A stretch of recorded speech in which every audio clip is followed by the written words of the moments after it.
ഞാൻ ഒറ്റ കാര്യം ഓർമ്മപ്പെടുത്തി ബഹുമാനപ്പെട്ട സി ഫൈസി ഉസ്താദ് അവர்களுം ബഹുമാനപ്പെട്ട കാന്തപുരം AP മുഹമ്മദ് സ്ലാർ അവர்களுം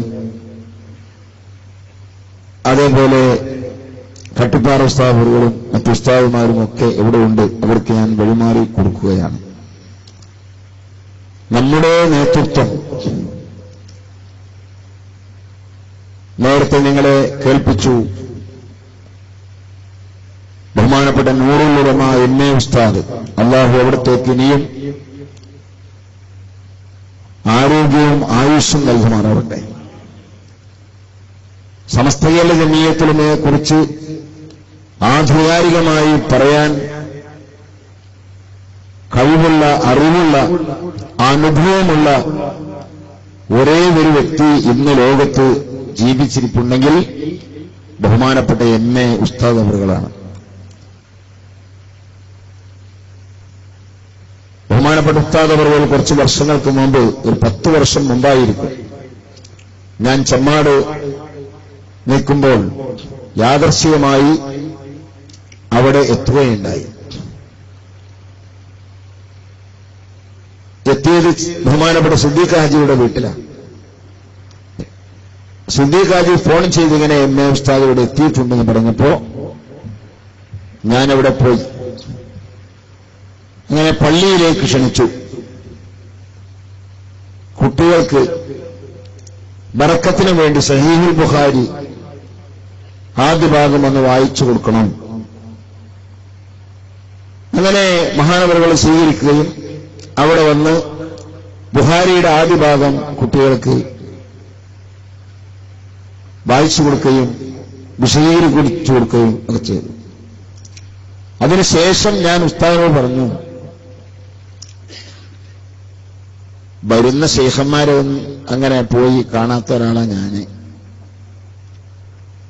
എനിക്ക് തോന്ന ശൈഖന്മാരില്ല. എന്റെ ശൈഖന്മാർ പറഞ്ഞാൽ നമ്മളെ സംഘടനാ നേതാക്കളൊക്കെ തന്നെയാണ്.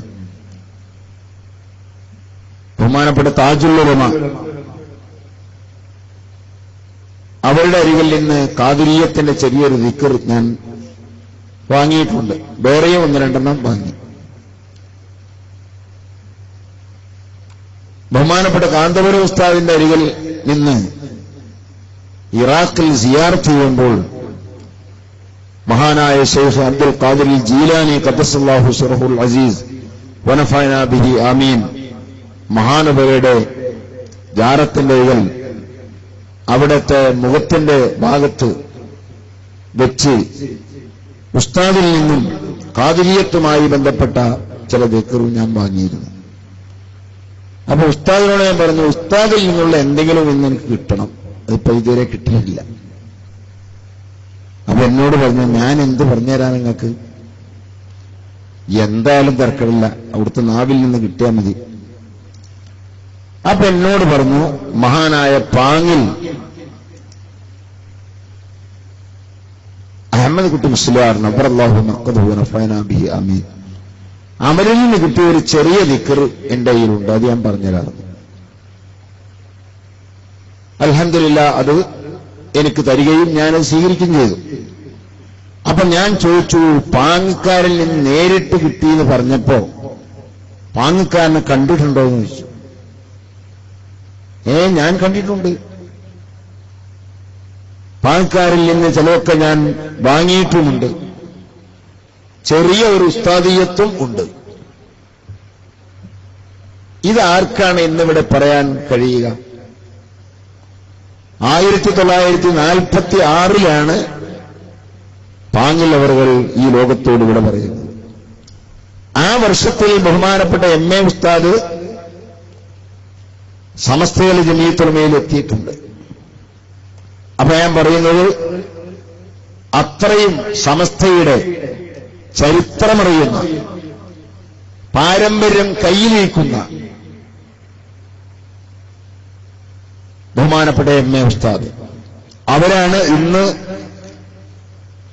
നമ്മുടെ എല്ലാ സംഘടനാ കുടുംബത്തിന്റെയും നേതൃത്വമായ സമസ്ത കേരള ജമിയത്തുൽ ഉലമയുടെ പ്രസിഡന്റ് എന്ന് പറയുമ്പോൾ അതിൽ നമുക്ക് സന്തോഷിക്കാനുണ്ട്. എന്ന പോലെ മഹാനായ സുൽത്താനുല്ലമ കാന്തപുരം ഉസ്താദ്, അവിടത്തേക്ക് അല്ലാഹു ദീർഘായുസ്സും ആഫിയത്തും പ്രദാനം ചെയ്യട്ടെ. മഹാനവയുടെ സാഹിത്യം നമുക്ക് ഏത് കാലം മുതൽ കിട്ടിയോ അന്ന് മുതൽ അഹ്ലുസുന്നത്തി വൽ ജമാഅത്ത് അത് ഉണരുകയും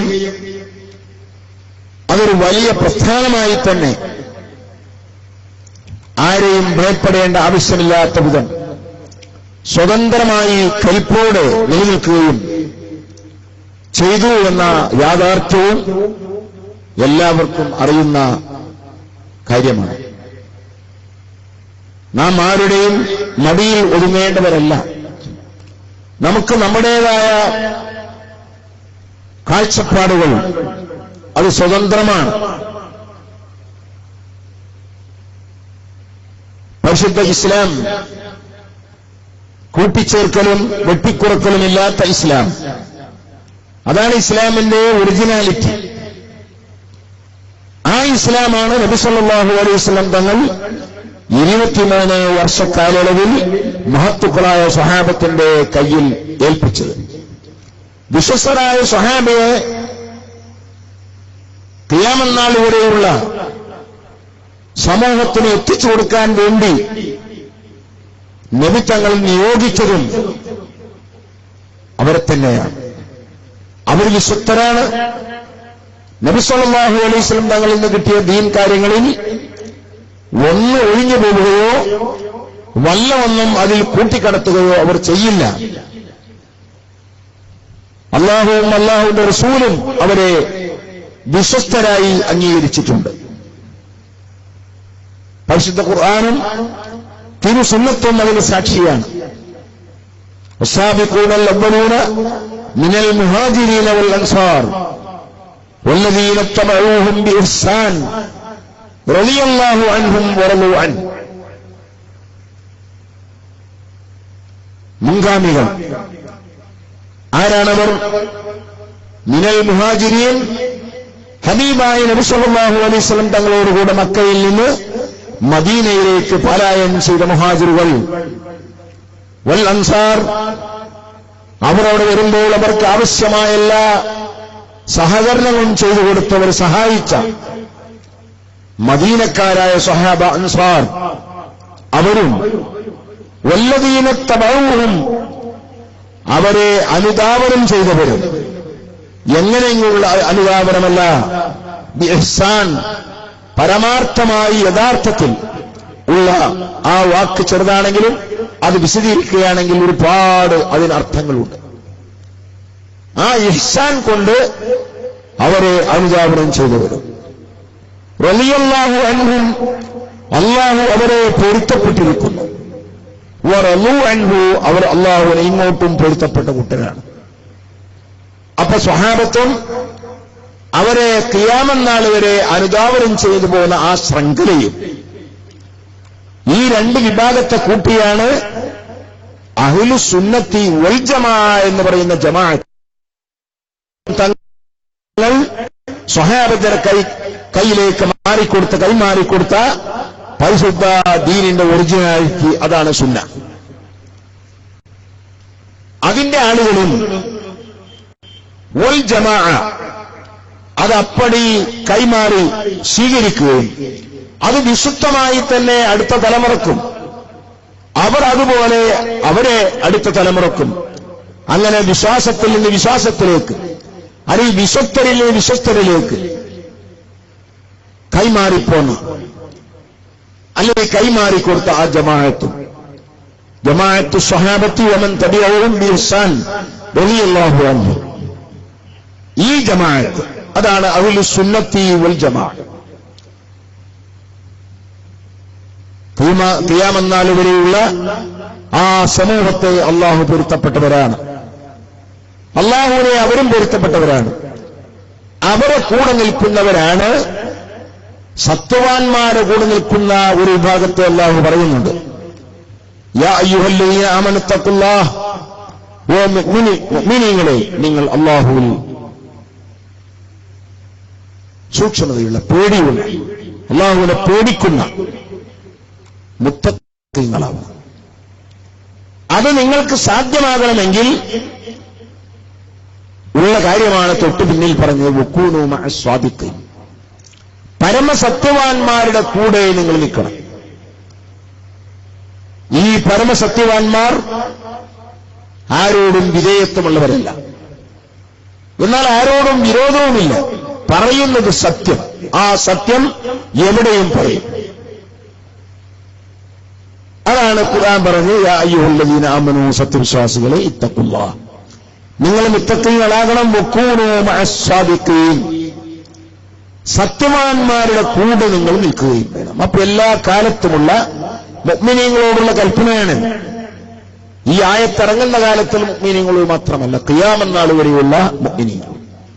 ഈ കാലത്തുള്ള മുഅ്മിനീങ്ങളും അല്ലാഹു പറയുന്നു, നിങ്ങൾ മുത്തഖീങ്ങളായി ജീവിക്കണം. അത് നിങ്ങൾക്ക് സൗകര്യപ്പെടണോ, സാധ്യമാകണോ, നിങ്ങൾ വഞ്ചിക്കപ്പെടാതിരിക്കണോ എങ്കിൽ വിശുദ്ധരായ സാദിഖീങ്ങൾ, പരമാർത്ഥന്മാർ, അവർ ദീനിന്റെ കാര്യത്തിൽ പരമാർത്ഥം, സത്യം മാത്രമേ പറയുകയുള്ളൂ. അവരെ കൂടെ നിങ്ങൾ നിൽക്കണം. അപ്പൊ അങ്ങനെ ഒരു കൂട്ടർ ഖിയാമത്ത് നാൾ വരെ ഉണ്ട്. അവരാണ് മേൽപ്പറഞ്ഞ ജമാഅത്തിലെ കണ്ണികൾ. അഹ്ലുൽ സുന്നത്തി വൽ ജമാഅ എന്ന് പറയുന്ന ജമാഅത്തിലെ കണ്ണികൾ അവരാണ് സ്വഹാബത്തിനോട് ഇഹ്സാൻ കൊണ്ട് അനുധാവനം ചെയ്തു പോകുന്ന കൂട്ടർ എന്ന് പറയുന്നത്. നബി സല്ലല്ലാഹു അലൈഹി വസല്ലം തങ്ങൾ തന്നെ ഒരു ഹദീസിൽ ഇത് നമ്മളെ തരപ്പെടുത്തുന്നുണ്ട്. ലാ തസാലു തായിഫത്തുൻ മിൻ ഉമ്മത്തി, എന്റെ ഉമ്മത്തിൽ നിന്ന് ഒരു സമൂഹം, ഒരു സംഘം ആളുകൾ ആയിക്കൊണ്ടേയിരിക്കും. ളാഹിരീന അലൽ ഹഖ്, സത്യത്തിന്റെ മേലിൽ പ്രത്യക്ഷമായി തന്നെ അവർ നിന്നുകൊണ്ടിരിക്കും. സത്യം അറിയാം, പക്ഷേ അത് പ്രത്യക്ഷമായി പറയില്ല. ആ സത്യത്തിൽ പ്രത്യക്ഷമായി അവർ നിൽക്കില്ല. സത്യം അവർക്കറിയാം. അങ്ങനെയല്ല നബി തങ്ങൾ പറഞ്ഞു, ലാ തസാലു തായിഫത്തുൻ മിൻ ഉമ്മത്തി ളാഹിരീന അലൽ ഹഖ്.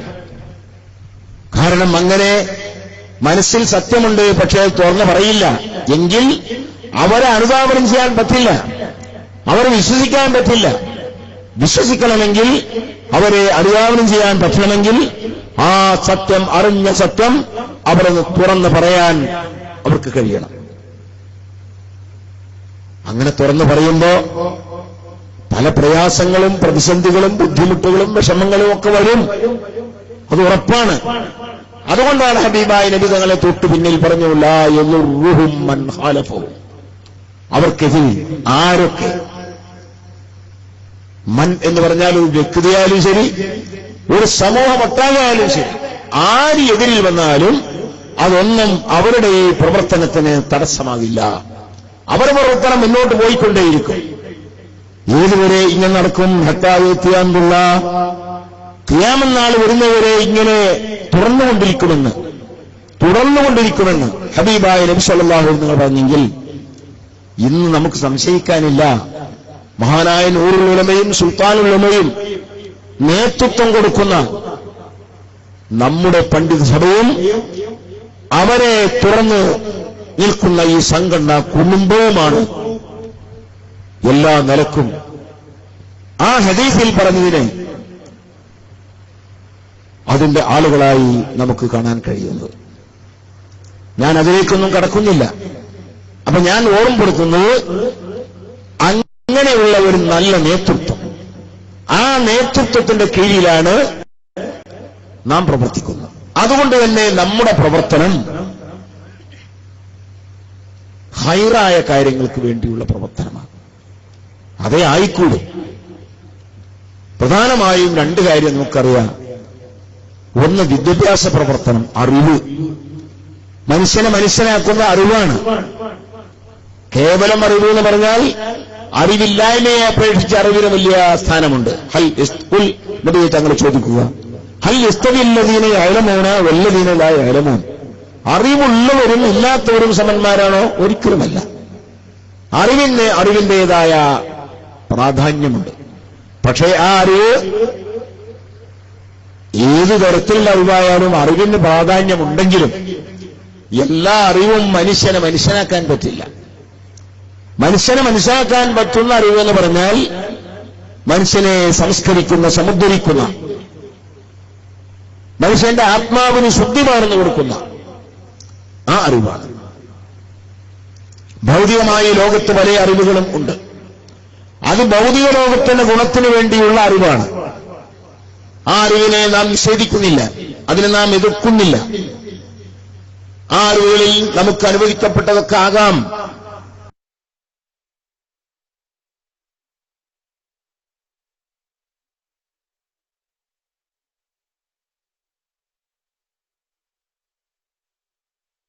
നമ്മുടെ മുൻകാല ഇമാമുകൾ തന്നെ ആ കാലം പക്ഷേ ഭൗതികമാക്കുന്ന അറിവിന്റെ ഉടമകളും കൂടിയായിരുന്നു. ഇമാം ഗസാലി റഹ്മത്തുള്ളാഹി അലൈഹിനെ പറയുമ്പോൾ, ഇമാം റാസിയെ പറയുമ്പോൾ, ഇമാം ഇബ്നു റുശ്ദിൽ ഉന്ദുൽസിയെ പറയുമ്പോൾ, ഇമാം ഇബ്നു അറബിയെ പറയുമ്പോൾ, ഇങ്ങനെ തുടങ്ങി നിരവധി വലിയ വലിയ വലിയ പഴയകാല പ്രാചീന കാലത്തുണ്ടായ വലിയ ആലിമീങ്ങൾ ആ കാലഘട്ടത്തിന്റെ ഭൗതികന്മാരും കൂടിയായിരുന്നു. ദീനിയായ അറിവ് മാത്രമല്ല. അപ്പൊ ഭൗതികം വേണ്ട എന്ന് പറയുന്നവരല്ല നാം. അതുകൊണ്ടല്ലേ ഇന്ന് നമ്മുടെ എല്ലാ സ്ഥാപനങ്ങളും രണ്ട് വിദ്യാഭ്യാസത്തിനെയും കൂടി ഉള്ള സമുച്ചയമാണ്. സമുന്നത വിദ്യാഭ്യാസമാണ് നാം നമ്മുടെ സംഘടന കീഴിൽ ഇന്ന് നടത്തിക്കൊണ്ടിരിക്കുന്നത്. അപ്പൊ അത് വേണ്ടെന്ന് ഞാൻ പറയുന്നില്ല. ഞാൻ പറയുന്നത് അതോടൊപ്പം മനുഷ്യനെ മനുഷ്യനാക്കാൻ പറ്റി. അതുകൊണ്ട് അങ്ങനെയുള്ള അറിവുണ്ടെങ്കിൽ അവന് സ്വയം തന്നെ ഞാനൊരു മനുഷ്യനാണെന്ന ബോധം അവനുണ്ടാവുകയുള്ളൂ. അപ്പോഴേ മറ്റുള്ള മനുഷ്യരെ മനുഷ്യരായി കാണുകയുള്ളൂ. അങ്ങനെ വരുമ്പോൾ ആ മനുഷ്യരുടെ രക്തം എന്റെ രക്തം പോലെയുള്ള രക്തമാണ്, അത് ചിന്താൻ പാടില്ല. അവരുടെ ധനം എന്റെ ധനം പോലെയുള്ള വിലപിടിപ്പുള്ള ധനമാണ്, അത് നശിപ്പിക്കാൻ പാടില്ല. അത് അനധികൃതമായി പിടിച്ചെടുക്കാൻ പാടില്ല. അഭിമാനം എന്ന് പറയുന്നൊരു മാനമുണ്ട്, അത് ക്ഷതമേൽക്കാൻ പാടില്ല. എനിക്കും പാടില്ല, എന്റെ സുഹൃത്തിനും പാടില്ല. ഹബീബായ നബി സല്ലല്ലാഹു അലൈഹി വസല്ലം തങ്ങൾ വിടവാങ്ങൽ പ്രസംഗം നടത്തുമ്പോൾ അവിടുന്ന് പറഞ്ഞതല്ലേ, റസൂലുള്ളാഹി സ്വല്ലല്ലാഹു അലൈഹി വസല്ലം നീണ്ട ഹദീസാ, ഞാൻ അതിന്റെ വിശദീകരണം പറയല്ല. അവിടുന്ന് പറഞ്ഞു, ഇന്ന ദിമാഅക്കും വഅംവാലക്കും വഅറാലക്കും ബൈനക്കും ഹറാം കഹുറുമത്തി യൗമിക്കും ഹാദാ വശഹരി ഹാദാ ബലം. നിങ്ങൾ നിലകൊള്ളുന്ന ഈ ദിവസം വെള്ളിയാഴ്ച ദിവസമാണ്. ഈ ദിവസത്തിന് മറ്റു ദിവസങ്ങളെ അപേക്ഷിച്ച് വലിയ ഹുർമത്തുണ്ട്, ബഹുമാനമുണ്ട്. ആ ബഹുമാനം പറിച്ചീന്താൻ പാടില്ല. അതല്ലേ പഴയ കാലത്തുള്ള ആളുകൾ വെള്ളിയാഴ്ച കൊടുത്ത ബഹുമാനം എത്രയായിരുന്നു? കൂലിപ്പണിക്ക് പോകുന്ന ആളുകൾ വെള്ളിയാഴ്ച അന്ന് ഞങ്ങളുടെ നാടുകളിലൊന്നും കൂലിപ്പണിക്ക് പോകാറുണ്ടായിരുന്നില്ല. കടകൾ മുഴുവൻ വെള്ളിയാഴ്ച ദിവസം അടക്കും. ഇറച്ചിക്കടയും അതേപോലെ ചായക്കടി ഒഴിച്ച് എല്ലാ കടയും അടക്കുക. ഇതായിരുന്നു നമ്മുടെ നാട്ടിലെ സമ്പ്രദായം വെള്ളിയാഴ്ച ജുമുഅ വരെ. എന്ന പോലെ അന്ന് പ്രത്യേക ശുഗലുകൾ ഒന്നുമില്ല. അത് വലിയ ആദരവോടെ കാണുന്ന ദിവസമാണ്. ബഹുമാനത്തോടെയാണ് ആ ദിവസത്തെ നാം കണ്ടിരുന്നത്. അതാണ് റസൂലുള്ളാഹി പറഞ്ഞത്, അങ്ങനെ ബഹുമാനം വെള്ളിയാഴ്ചക്കുണ്ട്. അതുകൊണ്ടല്ലേ ഇസ്ലാം പറയുന്നു, വഖഫ് സ്വത്തിൽ നിന്ന് വരുമാനം, വഖഫിന്റെ വരുമാനം എടുത്ത് മുതഅല്ലിമീങ്ങൾക്ക് ഭക്ഷണം കൊടുക്കുന്ന, മുദരിസിന് ഭക്ഷണവും ശമ്പളവും കൊടുക്കുന്ന ഒരു സ്ഥാപനമാണെങ്കിൽ വെള്ളിയാഴ്ച ദിവസം അന്ന് അധ്യയനവും നടക്കുന്നില്ല എന്ന കാരണം കൊണ്ട് മുതഅല്ലിമീങ്ങൾക്ക് ഭക്ഷണം കൊടുക്കാതിരിക്കാനോ അന്നത്തെ ശമ്പളം കട്ടാക്കാനോ പറ്റില്ല. കാരണം അന്ന് പഠനം ഒഴിവാക്കാൻ ഇസ്ലാമികമായ ഉദുറുണ്ട്. എന്താണ് ആ ഉദുറ്? ആ ദിവസത്തിന് അള്ളാഹു കൊടുത്ത ബഹുമാനമാണ്. ആ ബഹുമാനത്തോടെ കാണണം, അത് പറിച്ചീന്താൻ പാടില്ല. അപ്പൊ ഞാൻ പറയുന്നത് അതാ, റസൂലുള്ളാഹി സ്വല്ലല്ലാഹു അലൈഹി വസല്ലം പറഞ്ഞ അതാണ്, കഹുറുമത്തി യൗമിക്കും ഹാദാ. നിങ്ങളെ ഈ ദിവസത്തിന് നിങ്ങൾ കൊടുക്കുന്ന ബഹുമാനം പോലെ നിങ്ങളുടെ രക്തത്തിന് ബഹുമാനമുണ്ട്. നിങ്ങൾ പരസ്പരം കുത്തിയൊഴിക്കാൻ പാടില്ല. നിങ്ങളെ ധനത്തിന് ബഹുമാനമുണ്ട്. പരസ്പരം അപഹരിക്കാനും കവർന്നെടുക്കാനും പാടില്ല. ദുരോഹം ചെയ്യാൻ പാടില്ല. വഅറാലക്കും, നിങ്ങളുടെ ഇർളുകൾ, അഭിമാനങ്ങൾ, അത് പറിച്ചീന്താൻ പാടില്ല. ഈ ദിവസത്തിന് നിങ്ങൾ കൊടുക്കുന്ന ബഹുമാനം പോലെ. ശഹരിക്കും ഹാദാ, ഈ മാസത്തിനും നിങ്ങൾ ബഹുമാനം കൊടുക്കുന്നുണ്ട്. ജാഹിലിയ കാലത്ത് തന്നെ 4 മാസങ്ങൾക്ക് ബഹുമാനം കൊടുത്തിരുന്നു. ആ പ്രധാനപ്പെട്ട 4 മാസങ്ങളിൽപ്പെട്ടൊരു മാസമാണ് ദുൽഹജ്ജ് മാസം. പിന്നെ മറ്റൊന്ന്, ഈ രാജ്യത്തിനുള്ള ബഹുമാനം പോലെ പറയേണ്ടതുമില്ല. ആ ബഹുമാനം നിങ്ങൾ കാത്തു സൂക്ഷിക്കണമെന്നും പരസ്പരം കടിച്ചു കീറാനും കുഴപ്പമുണ്ടാക്കാനും പിടിച്ചുപറിയും തട്ടിപ്പറിയും ചെയ്യാനും ഒന്നും പാടില്ലെന്നും ഹബീബായ നബി സല്ലല്ലാഹു അലൈഹി വസല്ലം തങ്ങൾ പറഞ്ഞു. എന്റെ ഈ സന്ദേശം എന്നിൽ നിന്ന് കേട്ടവർ കേൾക്കാത്തവരിലേക്ക് എത്തിച്ചു കൊടുക്കണമെന്ന് നിർദ്ദേശിക്കുകയും ചെയ്തു. ആ നിർദ്ദേശം ഖിയാമത്ത് നാൾ വരെ അത് എത്തിച്ചു കൊടുത്തുകൊണ്ടേയിരിക്കണം. ഇതാണ് നമ്മുടെ സന്ദേശമെങ്കിൽ ഈ പരിസ്ഥിതി മനുഷ്യനുണ്ടാകാൻ അവർക്ക് അല്ലാഹു റസൂൽ കൊടുത്ത ആ അറിവ്, അതാണ് അൽ ഇൽമു ഹയാത്തുൽ ഇസ്ലാം എന്ന് പറഞ്ഞ ഇസ്ലാമിന്റെ ജീവനാടിയാണെന്ന് വിശേഷിപ്പിച്ച അറിവ്. എല്ലാ അറിവുമല്ല, അൽ ഇൽമു ഒരു പ്രത്യേക അറിവിനെ കുറിച്ചാണ് പറയുന്നത്. അപ്പൊ അതുകൊണ്ട് ഞാൻ പറയുന്നത്, ആ ദീനിയായ അറിവിന് പ്രാമുഖ്യം കൽപ്പിച്ചുകൊണ്ട് മറ്റ് എല്ലാ അറിവുകളും നമുക്ക് ആകാം. അതിനുള്ള സ്ഥാപനങ്ങളാണ് മർക്കസ് സഖാഫത്തി സുന്നിയ. എല്ലാ സ്ഥാപനങ്ങളുടെയും മാതാവാണ്. ആ സ്ഥാപനം തൊട്ട് നമ്മുടെ എല്ലാ ജില്ലകളിലും ധാരാളം സ്ഥാപനങ്ങൾ നിലകൊള്ളുന്നു. ആ സ്ഥാപനമൊക്കെ പ്രവർത്തിക്കുന്നത് ഈ വിദ്യാഭ്യാസ പ്രവർത്തനം. അതേപോലെ അതുതന്നെയാണ് നമ്മുടെ സംഘടനക്കുമുള്ളത്. അതേപോലെ ജീവകാരുണ്യ പ്രവർത്തനം, ഇസ്മയിസിന്റെ സാന്ത്വനം പ്രവർത്തനം പദ്ധതിയെക്കുറിച്ച് ഞാൻ പറയേണ്ടതില്ല.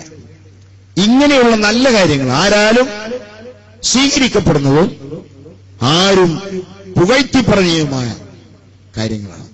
ചീത്ത പറയുക അത് നമ്മുടെ പ്രവർത്തനമല്ല.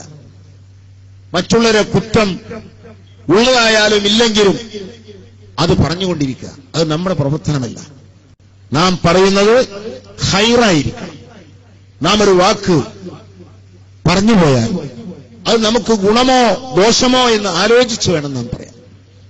ആരെ സംബന്ധിച്ചും നാം ചീത്ത പറയുന്നവർ, പരദൂഷണം പറയുന്നവർ, ഫിത്നകളും നാശങ്ങളും ഉണ്ടാക്കിക്കൊണ്ടേയിരിക്കുന്നവർ, അവരൊക്കെ ആ പണിയിൽ നിന്നും ഒഴിവാകണം. അള്ളാഹു അവർക്ക് തൗഫീക്ക് ചെയ്യട്ടെ എന്ന് നാം അവർക്ക് വേണ്ടി ഗുണത്തിന് ദുആ ചെയ്യുക. അള്ളാഹു തആല അവരെ അതിൽ നിന്ന് മുക്തമാക്കുന്നില്ലെങ്കിൽ അവർ ശർറിൽ നിന്ന് നമ്മളെയും നമ്മളെ പ്രസ്ഥാനത്തെയും പ്രസ്ഥാന നേതാക്കളെയും സ്ഥാപനങ്ങളെയും എല്ലാം അള്ളാഹു രക്ഷിക്കട്ടെ എന്ന് നാം ദുആ ചെയ്യുക. ഞാൻ സുദീർഘമായൊന്നും പറയുന്നില്ല. എല്ലാവിധ ആശംസകൾ നേർന്നുകൊണ്ട് നിങ്ങളൊക്കെ എനിക്ക് വേണ്ടി ദുആ ചെയ്യണമെന്ന് ഒറ്റവാക്കിൽ വസിയത്ത് ചെയ്ത് വആഖിറു ദഅവാനാ അൽഹംദുലില്ലാഹി റബ്ബിൽ ആലമീൻ. അസ്സലാമു അലൈക്കും വറഹ്മത്തുള്ളാഹി വബറകാതുഹു.